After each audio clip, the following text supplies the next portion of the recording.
વિદ્યાર્થી મિત્રો, very good morning to all of you. ધોરણ 12 ચેપ્ટર નંબર 5 પૃષ્ઠ રસાયણ વિજ્ઞાનની અંદર આપણે ચર્ચા કરવાની છે અથવા તો વાત કરવાની છે. પૃષ્ઠ રસાયણ વિજ્ઞાનની અંદર આપણે 3-4 ટોપિક જનરલી ભણવાના છે. અધિશોષણ, ઉત્સેચક, ઉદ્દીપન, કલિલ. એમાંથી એક ટોપિક આપણે ભણી ગયા, બરાબર. ત્યાર પછીનો જે આપણે ટોપિક ભણવાનો છે એનું નામ આપણને આપેલું છે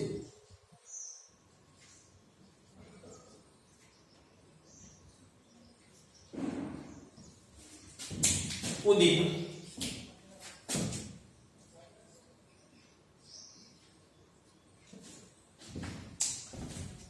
આ ઘટના છે. ઉદ્દીપન છે એ શું છે? એક ઘટના છે, કોઈ પદાર્થ નથી. આપણે કે ઓક્સિડેશન એ કોઈ પદાર્થ નથી, એક પ્રક્રિયા છે. એમ ઉદ્દીપન છે એ એક ઘટના છે. કોને કહેવાય, કેવી રીતે થાય, સમજવાનો પ્રયત્ન કરીએ. આપણને એવું કહેવામાં આવ્યું કે પોટેશિયમ ક્લોરેટ એટલે પોટેશિયમ ક્લોરેટ એટલે KClO3 કેવી રીતે બને તમને ખબર હોય. આપણે તમને ખ્યાલ હશે આવી રીતે હોય K + ClO3 - ક્લોરેટ બહુ કરવાની ગયા રૂમ. પોટેશિયમ ક્લોરેટ છે. આ પોટેશિયમ ક્લોરેટ જ્યારે ઊંચું તાપમાન આપી અથવા તો ઊંચું તાપમાન જ્યારે એને આપવામાં આવે, કેટલું તો કે ભાઈ જનરલી તમને કીધું છે 653 થી 873 કેલ્વિન જેટલું તાપમાન. કેટલું? 653 થી લઈને 873 કેલ્વિન જેટલું તાપમાન છે એ જો આપવામાં આવે તો આ પોટેશિયમ ક્લોરેટ છે એનું ધીમેથી વિઘટન થાય અને ઓક્સિજન વાયુ આપે છે. શું આપે? ઓક્સિજન એટલે KCl પ્લસ વિઘટન થાય એટલે પદાર્થ તૂટે. બરાબર, જેમાં ધન ને ઋણ છૂટા ન પડાય, એ તૂટે. KCl ઓક્સિજન મળે. અહીંયા ઓક્સિજન 3 છે, અહીંયા ઓક્સિજન 2 છે. તમે સમજદાર વ્યક્તિઓ છો, તમને હવે લગભગ પ્રક્રિયા સંતુલિત કરતા આવડતી હોય. અહીંયા એકી સંખ્યા છે, અહીંયા 2 કી સંખ્યા છે, તો સીધું ને સિમ્પલ રસ્તો છે કે અહીંયા 3 વડે ગુણવું પડે, અહીંયા 2 વડે ગુણવું પડે. કે 2 થી જાય એટલે અહીંયા 2 વડે ગુણી દે, તમારું કામ. આ પહેલી વાત પહેલી કે પોટેશિયમ ક્લોરેટને 653 કેલ્વિન થી લઈને 873 કેલ્વિન તાપમાને ગરમ કરવામાં આવે ત્યારે એ ધીમેથી વિઘટન થઈ અને KCl અને ઓક્સિજન વાયુ છે છૂટો પડે છે. આ જ પ્રક્રિયાને મતલબ કે પોટેશિયમ ક્લોરેટને જો MnO2 ની હાજરી આપો અને 473 થી 633 કેલ્વિન તાપમાન, કદાચ જો હું ભૂલતો ન હોય તો 473 થી 633 કેલ્વિન તાપમાન જો ગરમ કરવામાં આવે તો આ ઝડપથી KCl પ્લસ મતલબ કે ઝડપથી આનું વિઘટન થાય અને ઓક્સિજન વાયુ છૂટો પાડે છે. સેમ અહીંયા 3 છે, અહીંયા 2 છે, અહીંયા 3 વડે ગુણો, અહીંયા 2 વડે ગુણો, અહીંયા 2 વડે. તો થઈ શું? તો કે ભાઈ આ પ્રક્રિયા જે હતી ને આ ધીમી પ્રક્રિયા, આ પ્રક્રિયા હતી ને તો કે આ ઝડપી પ્રક્રિયા છે. કે આ પ્રક્રિયાનો વેગ ધીમો હતો, આ પ્રક્રિયાનો વેગ વધુ. MnO2 જ્યારે આ પ્રક્રિયાની અંદર ઉમેરવામાં આવ્યો ત્યારે એનો જેટલો જથ્થો હતો એટલો જ જથ્થો જ્યારે પ્રક્રિયા પૂર્ણ થઈ ત્યારે એને મળ્યો. મતલબ MnO2 છે એ રાસાયણિક રીતે કે જથ્થાત્મક રીતે એ ઉમેરાતો નથી અથવા તો વપરાતો નથી. એડ કર્યો પણ રાસાયણિક રીતે કે જથ્થાત્મક રીતે એ પ્રક્રિયાની અંતે, પ્રક્રિયાની વચ્ચેથી કે તો નથી વપરાણો છે પાછો મળી. તો આ તમારી બુકમાં એવું કીધું વિજાતીય પદાર્થ મતલબ બહારનો પદાર્થ, બહારથી ઉમેરવામાં આવતો પદાર્થ. વિજાતીય એટલે પ્રક્રિયાની અંદરનો નહીં, બહારનો પદાર્થ એટલે કે પ્રક્રિયાની અંદર એ ન હોય પ્રક્રિયાત્મક, ન હોય નિપજ. એ બહારનો જે પદાર્થ છે એ પ્રક્રિયાનો વેગ વધારે છે. શું કરે છે? બહારથી ઉમેરવામાં આવતો પદાર્થ કે જે રાસાયણિક પ્રક્રિયાનો વેગ વધારે છે, તથા બીજું કામ શું કરે છે તો કે રાસાયણિક રીતે કે જથ્થાત્મક રીતે એ પ્રક્રિયામાં વપરાતો નથી. હવે તો પ્રક્રિયાની અંતે ફરી પાછો મળી આવે છે. આ જે પદાર્થ, આવો જે વિજાતીય પદાર્થ કે જેને 1835 માં બર્જેસ નામના વૈજ્ઞાનિકે આને ઉદ્દીપક નામનો શબ્દ આપ્યો. આ જે પદાર્થ જેને આપણે વિજાતીય પદાર્થ કહીએ છીએ, કયો પદાર્થ કહીએ છીએ આપણે એને? વિજાતીય પદાર્થ. કે જે આપણે કહીએ ને ઉદ્દીપક, એટલે આપણે જનરલી શું કહીએ, તમને બધાના મગજની અંદર છે ઉદ્દીપક કોને કહેવાય? કે રાસાયણિક પ્રક્રિયાનો વેગ વધારે, પ્રક્રિયાને અંતે ફરી પાછો મળી આવે, પ્રક્રિયામાં વપરાતો નથી. બસ આ જ શબ્દ છે, પણ એને જુદી રીતે કીધું કે રાસાયણિક રીતે કે જથ્થાત્મક રીતે પ્રક્રિયામાં વપરાતો નથી. વિજાતીય પદાર્થ મતલબ બહારથી ઉમેરવામાં આવતો પદાર્થ, આ ઉદ્દીપક. હવે ઉદ્દીપકની હાજરીમાં થતી જે પ્રક્રિયા છે એને ઉદ્દીપન કહેવાય. સમજ આવી? ઉદ્દીપકની હાજરીમાં થતી જે પ્રક્રિયા છે એને ઉદ્દીપન કહેવાય. આ પરિઘટના જે બની એને શું કહેવાય? ઉદ્દીપન. કે રાસાયણિક પ્રક્રિયામાં વિજાતીય પદાર્થ ઉમેરવાથી રાસાયણિક પ્રક્રિયાનો વેગ વધારી શકાય છે. આ ઘટનાને ઉદ્દીપન તરીકે ઓળખવામાં આવે. સિમ્પલ ને કોમન વાત છે, બરોબર. હવે આવી જ રીતે હજી આ સિવાયના બીજા બે શબ્દો આવે. એ શબ્દો આપણને કીધેલા છે. એક પ્રવર્ધક અને વિષ. વિષ એટલે કે ઝેર. આ બે શબ્દ બીજા સમજાવવા. હવે એક વસ્તુ હું તમને કહી દઉં કે પ્રવર્ધકનું કામ શું છે? તો કે પ્રવર્ધક ઉદ્દીપકની સક્રિયતા વધારે, જ્યારે વિષ ઉદ્દીપકની સક્રિયતા. હું તમને સિમ્પલ ફોર્મલ એક્ઝામ્પલ આપું કે ભઈ પ્રવર્ધકનું બેસ્ટ એક્ઝામ્પલ આપું કે ભઈ હેબર વિધિ જ્યારે થાય N2+3H2 એથી ઉદ્દીપકની હાજરીમાં, બરોબર, ઉદ્દીપક વાપરો એટલે વેગ વધે. પણ જો આમાં મોલિબ્ડેનમ નામનો પદાર્થ નાખો, આ પ્રવર્ધકનું કામ કરે. શેનું કામ કરે? પ્રવર્ધક.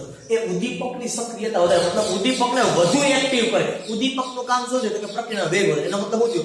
પ્રક્રિયાનો વેગ ઝડપી વધે અથવા તો વધુ વધે. બરોબર. આ એક્ઝામ્પલ તમને શેના માટે? તો કે પ્રવર્ધક માટે.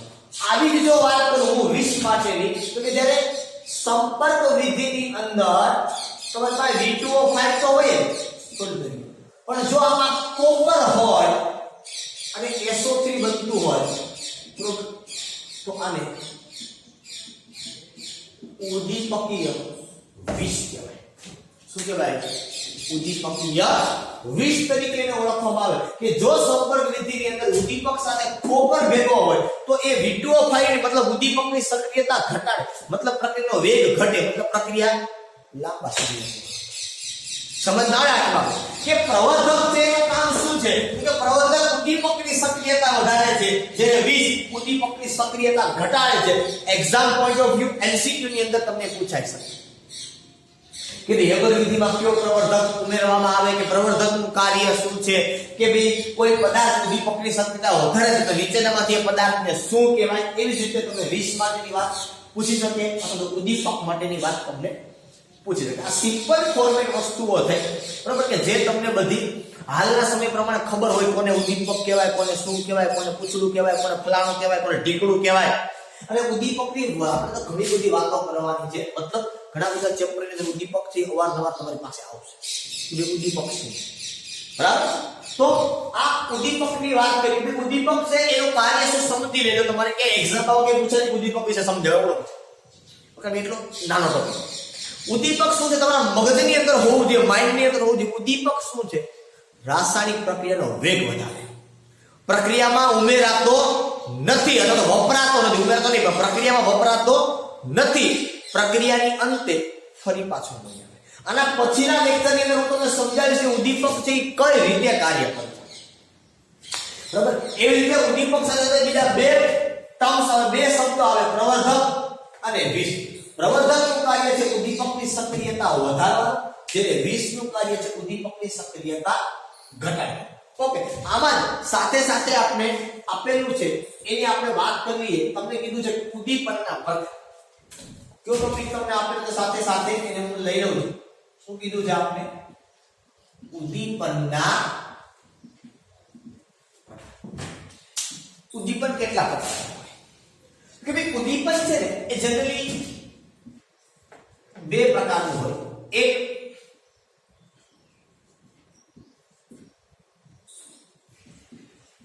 સમાન ઉદ્દીપન અને બીજું વિસમાન ઉદ્દીપન. બરોબર, એક સમાન ઉદ્દીપન અને બીજું વિસમાન ઉદ્દીપન. આ બંનેમાં ફેર શું ચેન્જ હોય એ આપણે વાત કરીએ. પહેલા હું ઘટના લઉં,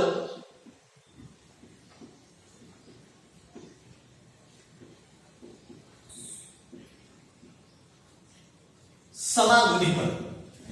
પહેલા હું તમને આના એક્ઝામ્પલ આપું સમાન ઉદ્દીપનના અને પછી હું તમને એની વ્યાખ્યા સમજાવવાનો પ્રયત્ન કરું. સમાન ઉદ્દીપનની જો વાત કરું તો લેડ ચેમ્બર વિધિમાં સલ્ફર ડાયોક્સાઇડ, ઓક્સિજન આ બંને ભેગા થાય sulphur dioxide gas, SO2 gas. આમાં ઉદ્દીપક તરીકે નાઇટ્રોજન ઓક્સાઇડ, તો નાઇટ્રિક ઓક્સાઇડ નો ઉપયોગ થાય એટલે આપણે અહીંયા SO3 મળે. ઓક્સિજન 3 છે, અહીંયા 2 છે, અહીંયા 2 અને અહીંયા 2 અને પ્રક્રિયા સંતુલિત થઈ જાય. અને લેડ ચેમ્બર વિધિ કહેવાય. આવું તમે ભણો.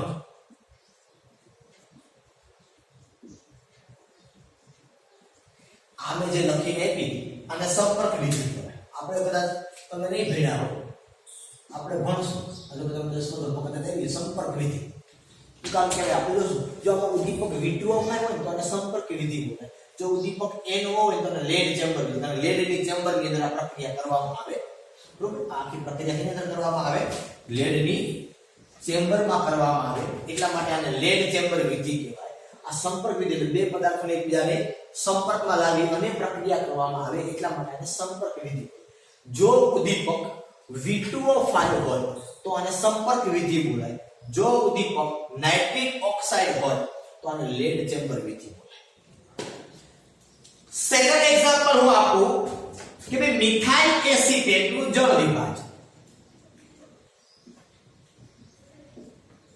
પ્લસ જળ વિભાજન તો ભાઈ પાણીથી જ થાય છે. આમાં ઉદ્દીપક તરીકે HCl વાપરો. આ પણ લિક્વિડ હોય, આ પણ હવે જળ વિભાજન એકદમ સિમ્પલ અને સોબર બાબત છે. તમને ખબર છે એસ્ટર નું જળ વિભાજન આવી રીતે થાય. અહીંયા ઋણ હોય, આ ધન ભાગ હોય, આ માઈનસ હોય. જળ વિભાજન છે આ તો ઉદ્દીપકનું કામ કરે, વપરાય નહીં. આમાંથી હું છૂટું પડે તો કે ભાઈ H+OH- એટલે H+ આ ભાગમાં આવે ને OH- આ ભાગમાં આવે. અને પ્રક્રિયાની અંતે તમને ખબર છે કે હમણાં નિપજ શું મળે કે CH3 COOH પ્લસ CH3OH. આ છે ઇથેનોઇક એસિડ, બે કાર્બન વાળો એસિડ એટલે શું કહેવાય? Ethanoic acid. અને આને કહેવાય મિથેનોલ. આ સામાન્ય નામ તમને આવું આવડતું છે, આવી હું આશા રાખું. આને કહેવાય મિથાઇલ એસિટેટ. શું બોલાય? Methyl acetate. બરોબર, આ પ્રક્રિયા જે લખીને કે સેકન્ડ એ મિથાઇલ એસિટેટ નું જળ વિભાજન છે. બરોબર, સાથે સાથે હું ત્રીજું એક્ઝામ્પલ આપવા માંગુ છું કે C12H22O11 આ એક્વિયસ પ્લસ H2O. આ પ્રક્રિયા છે એ H2SO4 ઉદ્દીપકની હાજરીમાં. કે ઉદ્દીપક વપરાય H2SO4 લિક્વિડ, H2SO4 ઉદ્દીપકની હાજરીમાં વપરાય. હવે આ છે તમારી ખાંડ છે, અથવા તમે એને કહી શકો શું કરો ખાંડનું જળ વિભાજન કરો એટલે તમને ખબર છે શું મળે? C6 H12O6 plus C6H12O6. કદાચ તમને બંને જે સૂત્ર આપણે લખેલા છે એ કદાચ તમને બંને સૂત્ર ન દેખાતા હોય એવું બની શકે. બરોબર, આપણે કઈ વાત અહીંયા લખીએ આવી રીતે. આ એક મળ્યું, આ બરાબર પહેલું છે એ કયું છે ગ્લુકોઝ, તો વત્તા બીજું આવું જ મળે શું C6H12O6. તો આને બોલાય ફ્રુક્ટોઝ. શું બોલાય એને? ફ્રુક્ટોઝ. તો આનો મતલબ એ કે ખાંડનું તમે જળ વિભાજન કરો તમને ગ્લુકોઝ અને સાથે સાથે શું મળ્યું? ફ્રુક્ટોઝ. આ બે પદાર્થો મળ્યા. હવે જે તમને ગ્લુકોઝ અને ફ્રુક્ટોઝ આ બંને જે પદાર્થો તમને મળેલા છે, હવે આ સીધો પદાર્થ ન મળે, સીધી બાબત છે, કારણ કે આ બંનેનું એક્વિયસ દ્રાવણ છે. તો શું થયું તમે જનરલી જો તો આમાં શું તમને સર એક્ઝામ્પલ ઉપરથી જોવા મળે? તો કે આપણે એક્ઝામ્પલ ઉપરથી એ જોવા મળ્યું કે SO2 પણ ગેસ છે, O2 પણ ગેસ છે, NO પણ ગેસ છે, SO3 પણ ગેસ છે.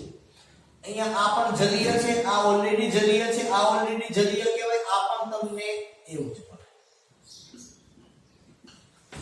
અહીંયા જો તો આ પણ જલીય, આ પણ ખુદ જલ છે, આ પણ જલ છે, આ પણ જલ. આનો મતલબ એ સમાન ઉદ્દીપન કોને કહેવાય? પ્રક્રિયકો, નિપજો અને ઉદ્દીપક એક જ કલામાં હોય તો તેને સમાન ઉદ્દીપન કહેવાય. પ્રક્રિયકો, નિપજો અને ઉદ્દીપક ત્રણેય સમાન કલામાં હોય તો તેને સમાન ઉદ્દીપન કહે છે. બરોબર, બીજા ઉદ્દીપન તરફ જઈએ. આપણે બને એટલો પ્રક્રિયાને સમાવવાનો પ્રયત્ન કરશું. એ તો એક લખાય, બાકી પ્રક્રિયા આપણે હવે સેકન્ડ નંબરની વાત કરવી છે.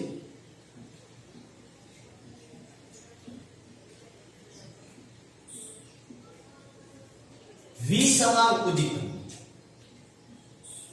હવે તમને ખબર પડી ગઈ કે સર વિસમાંગ ઉદ્દીપનમાં શું થશે? શું થશે એ તો મને ખબર નહીં, પણ આપણે એક્ઝામ્પલ જોઈએ એટલે થોડોક વધારે તમને આઈડિયા આવશે કે ભાઈ કેવી રીતે વિસમાંગ ઉદ્દીપન છે એ કરવામાં આવે છે. પહેલી જ વાત આવી જ જોઈએ આપણે. આ જ માન્યા જો બે એક્ઝામ્પલ તો આપણે ભણી ગયા છીએ. બરોબર, પેલું એક્ઝામ્પલ તમે આ જ લખો, આ જે લખ્યું એ જ હેબર વિધિની અંદર આ પેલું એક્ઝામ્પલ N2 આ ગેસ પ્લસ 3H2 આ પણ ગેસ. હું આવું સીધું લખું છું કારણ કે આશા રાખું છું તમને હવે આ બધું આવે. અને 2 મોલ એમ આ પણ ગેસ. હવે આની અંદર ઉદ્દીપક તરીકે કોણ હોય તો કે આયન, પણ એની ભૌતિક અવસ્થા લોખંડની સોરી તો કે પ્રક્રિયકો અને ઉદ્દીપક. આ નિપજની વાત કરો, નિપજ જેવું પ્રક્રિયા અને ઉદ્દીપક આ બંનેની કલા જુદી જુદી હોય તો એને વિસમાંગ ઉદ્દીપન કહે. સપોઝ સેકન્ડ એક્ઝામ્પલ આ લો પાછું સંપર્ક વિધિમાં કે SO2 પ્લસ O2, તો અહીંયા અવસ્થા દર્શાવવી જરૂરી છે. SO3 આ પણ ગેસ. બરોબર, હવે તમને ખબર છે અહીંયા પણ 2 જોઈએ, અહીંયા પણ 2 જોઈએ અને અહીંયા તમે પ્લેટિનમનો પણ ઉપયોગ કરી શકો ઉદ્દીપક તરીકે અને V2O5 આનો પણ તમે ઉપયોગ કરી શકો. એમાં કંઈ ખોટું નથી. બરોબર, અહીંયા નિપજ કઈ અવસ્થામાં છે એ માઇનર નથી કે જરૂરી નથી, કોઈ પણ અવસ્થામાં હોય, પણ જોવાનું શું તો કે પ્રક્રિયા અને નિપજ. પ્રક્રિયામાં બે હોય તો બે જોવાના, એક જ નહીં. પ્રક્રિયકો અને પ્રક્રિયક ની બોલો શું બોલો? પ્રક્રિયકો અને ઉદ્દીપક બંનેની કલા અથવા તો અવસ્થા જુદી જુદી હોય તો તેને વિસમાંગ ઉદ્દીપક કહેવાય. ત્યાર પછી ત્રીજા એક્ઝામ્પલ ની વાત કરો કે ભાઈ ઓસ્વાલ્ડ વિધિ. ઓસ્વાલ્ડ નામનો વૈજ્ઞાનિક પ્રક્રિયા એટલે શું નામ આપીએ આપણે? ઓસ્વાલ્ડ વિધિ. એ એમોનિયાનું ઓક્સિડેશન કરે NH3 O2 અહીંથી એમોનિયા છે એ ગેસ છે, O2 છે એ પણ ગેસ છે, ત્યાંથી તમને મળે NO ઓક્સિજન અહીંયા આવે અને હાઇડ્રોજન સાથે પણ જોડાય એટલે વત્તા H2O. આ પ્રક્રિયાને આપણે સંતુલિત કરવાનો પ્રયત્ન કરીએ પણ અહીંયા ઉદ્દીપક તરીકે પ્લેટિનમ ગોઝ બરોબર. ગોઝ એટલે આપણે વાયર છે ને એ આમ સૂક્ષ્મ કાણાવાળો હોય ને ભાગ આખો એને ગોઝ બોલે બરોબર. જાળીવાળો ભાગ હોય એને ગોઝ બોલે એટલે પ્લેટિનમ. ખાસ કરીને પ્લેટિનમ ન હોય ભેગો આમાં રોહોડિયમ પણ હોય. આ 90% પ્લેટિનમ હોય અને 10% રોહોડિયમ હોય. આપણે આખું ભણશું બરોબર. અને હું તમને કહીશ કે આપણે આવું ક્યાંક ભણી ગયા યાદ કરો ક્યાં ભણ્યા ત્યારે પણ ભણશું. પ્રક્રિયાને સંતુલિત કરી હાઇડ્રોજન 3 છે, હાઇડ્રોજન 2 છે. કદાચ અહીંયા હું 3 વડે ગુણ, સોરી ફોર ધેટ.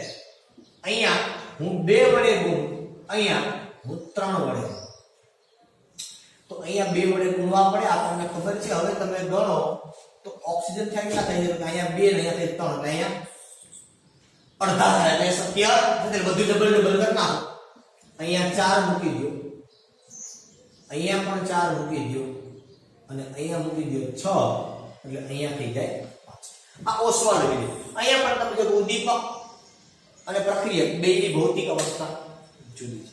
એવી જ રીતે ચોથી પ્રક્રિયા તમને આપી છે હાઇડ્રોજનેશનની કે વનસ્પતિ તેલ છે એની અંદર હાઇડ્રોજન ઉમેરવામાં આવે નિકલ ઉદ્દીપકની હાજરીમાં તો એ તમને વનસ્પતિ ઘી આપે.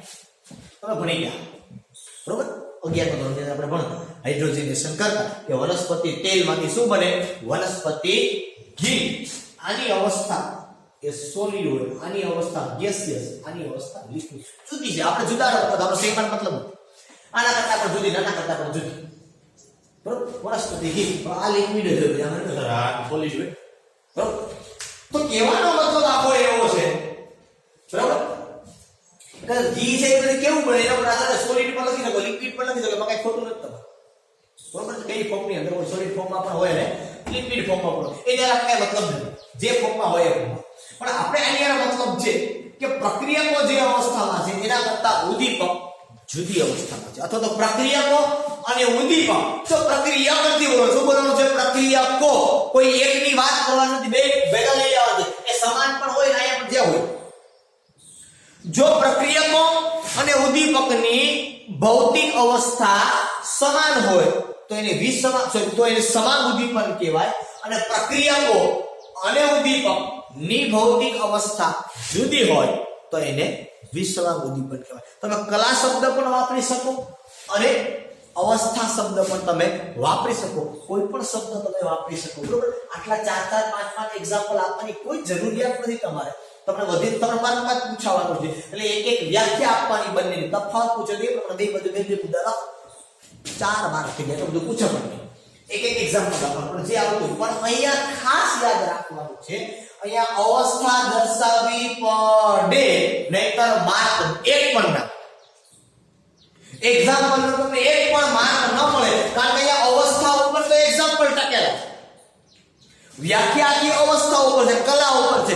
જો તમે એક અવસ્થા ગેસ, સોલિડ, લિક્વિડ, ગેસ જે આવતું હોય ઈ તમે ન લખો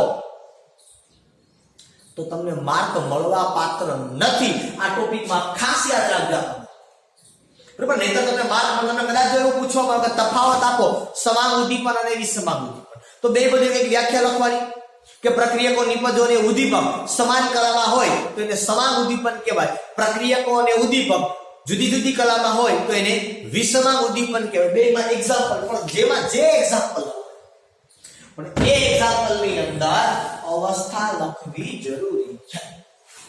જો અવસ્થા નહીં લખો તો એક્ઝામ્પલનો માર્ક તમને એક પણ મળવા પાત્ર નથી. તમે કદાચ આખી પ્રક્રિયા સાથે લખી હોય, ઉદ્દીપક સાથે સંતુલિત પણ કરેલી હોય, તમને માર્ક મળવા પાત્ર નથી બરાબર. અહીંયા અવસ્થા લખવી ખાસ જરૂરી છે. ઓકે, કઈ રીતે ઉદ્દીપક છે એ ઉપયોગ થાય છે? અધિશોષણ અહીંયા આપણે જોવાનું છે. અધિશોષણ કેવી રીતે થાય? અહીંયા પણ અધિશોષણ થશે ઉદ્દીપક. આપણે આ વસ્તુ ભણી ગયેલા છીએ બધી. મેં તમને ભણાવી કે આપણા કેન્દ્ર ઘણી વખત એક્ઝામ્પલ આપતું બરાબર. ટેબલ વિધિ છે કે સંપર્ક વિધિ છે, તો કેવી રીતે થાય બરાબર. વિષમાંગ હોય તો થાય, સમાંગ હોય તો બરાબર છે કે આ તો બધું એક જ કલાની અંદર છે એટલે આપણે ખબર પડશે નહીં, પણ વિષમાંગ હશે તો આપણે એને અભ્યાસ અધિશોષણની અંદર વ્યવસ્થિત બહુ સારી રીતે કરી છે. કારણ આપણે શું છે કે ઘન અધિશોષક ઉપર પ્રવાહી અથવા તો વાયુ અધિશોષિત છે, બરોબર. એક ઉપર એક જ તમે લઈ લો તો અહીંયા અધિશોષણ થવાની કોઈ સંભાવના રહેતી નથી, કારણ કે અહીં અવસ્થા કેવી રીતે એક થી, એટલે અધિશોષણ થવાની શક્યતા નથી. અધિશોષણ ત્યારે જ થાય જ્યારે અવસ્થા જુદી જુદી હોય. એક જ અવસ્થા, આપણે પ્રશ્નોનો પણ આ બાબતની વાત કરી છે કે એક જ અવસ્થા હોય તો અધિશોષણ થવાનું નથી. યાદ રાખો, તમે ઘણી વખત આવો પ્રશ્ન એમસીક્યુ મૂકી કે આ પ્રક્રિયા પૂછી નાખે કે આમાં અધિશોષણ શક્ય છે, બરાબર. તો જોવાનું કે અવસ્થા જુદી હોય તો જ અધિશોષણ થાય, નહીંતર અધિશોષણ થવાની કોઈ શક્યતા નથી. અને ખાસ આપણા સિલેબસમાં જે આપણે ભણીએ છીએ એમાં ઘન અધિશોષક ઉપર પ્રવાહી અથવા તો વાયુના અણુઓનું અધિશોષણ થશે, બરાબર. આપણે નેક્સ્ટ લેક્ચરની અંદર ભણશું કે કેવી રીતે વિષમાંગ ઉદ્દીપનની અંદર અધિશોષણ છે એ થાય. ઓકે, અહીં સુધી આપણે આજના માટે રાખીએ. ફરી પાછા આપણે નવા લેક્ચરની અંદર મળશું.